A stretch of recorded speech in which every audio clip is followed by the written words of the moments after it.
My name is Jonathan Parks, and welcome to Jonathan's Nature Crafts.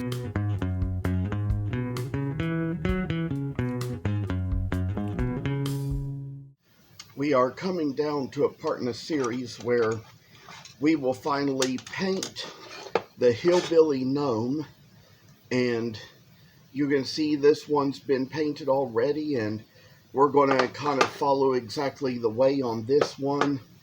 When I did this, there were some different colors of paint I mixed up, since going through some old stuff in another corner of the basement where, you know, we had things put away after the flood and had to get them back out.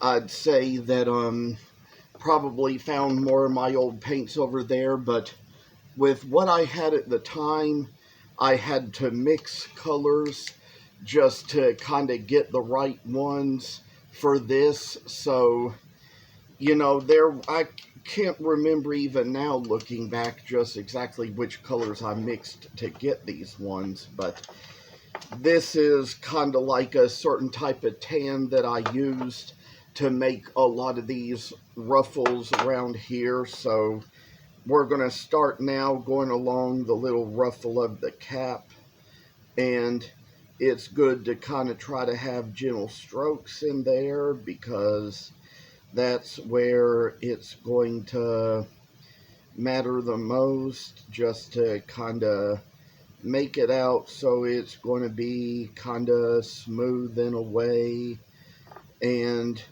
try to also just do your best to just keep it in between certain lines, making it so the paint does not spread to where it doesn't need to go.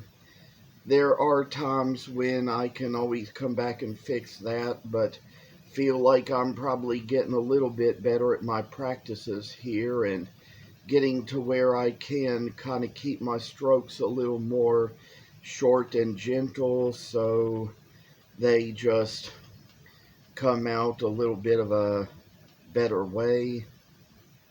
This is just where we're going to see what this is going to make when we come down to just seeing the little character involved in the painting. So there comes a time when we work along this. Sometimes you might even have to kind of give certain steps little opportunities to dry before you kind of go on to the next. So with this being said and this being in mind, it's just going to be fine little gnome critters, characters to bless your day, and I say, oh, oh, oh, kind of fine little work and dandy little clip, I tell y'all. Just make it so we get rid of all the little lines we don't need, I say.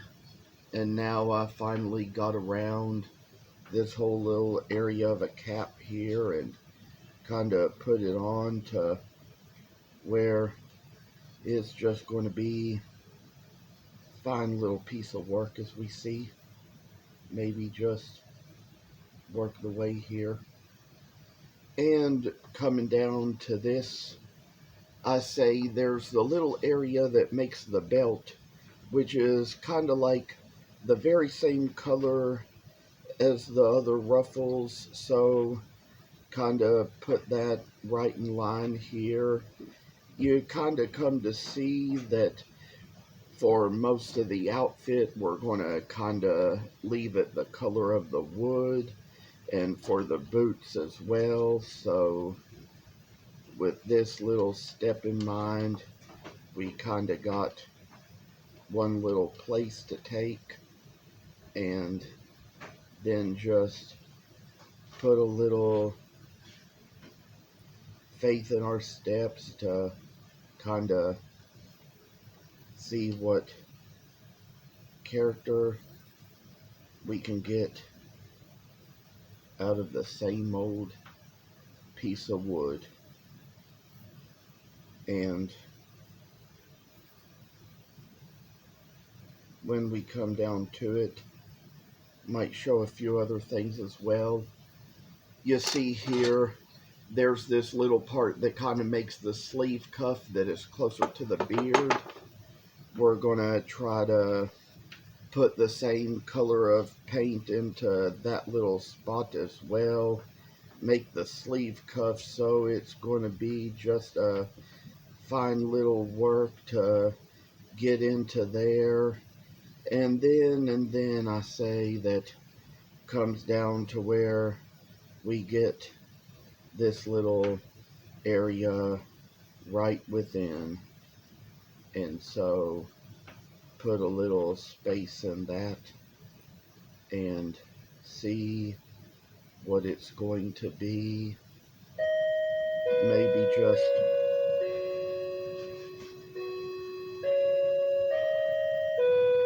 and you hear the doorbell in the background, but disregard that. That's just the kind of thing that's going to happen. My father is probably up there answering the door. So we've gotten that taken care of, and just kind of like moving along just like this. So with any steps left to take, I say there's this ruffle along the bottom of the pants that is right above the boot. Maybe we'll take care of a thing or two along here. Take care of what we have in this little spot right here, and take care of just the right little place we have for what we need to take care of these last little areas. So pretty soon, I say, we'll be coming to the end here. We might come back another time just to paint some other places. So this is just the spot we're taking care of right now for the best part of the work. And of all things, I say that this is just going to be a fine little piece of artwork once we get the whole thing done. And now I say that for this moment, we're about finished with that color paint. We kind of got it where things need to be. And so just to let you all see, this is how we've done. And I just know that with all the little work I've had to do, there's one last thing we come on here to do. We got this little thing of water here. It's a good thing right now to kind of rinse out the brush the best we can. Sometimes I take the brushes over to the sink in a bathroom that is close by here in the basement and run the water over them to try to, get all the paint right out of them. So that's how that goes. And with little messes we make, I tell y'all, it's just kind of strange here and there, because I say that, it's all just kind of work that it all just comes down to. I will have other colors of paint to use in other videos as we move along. We'll take care of the white for the beard and the mustache and the sideburns. We'll use a little peach for the face. And just to give you that much information, that's just to take you a little further along as to where we'll go. And thank you so much, and take care always. Thank you for watching, and please subscribe to this channel. I hope you enjoyed the video, and I'll see you in the next one.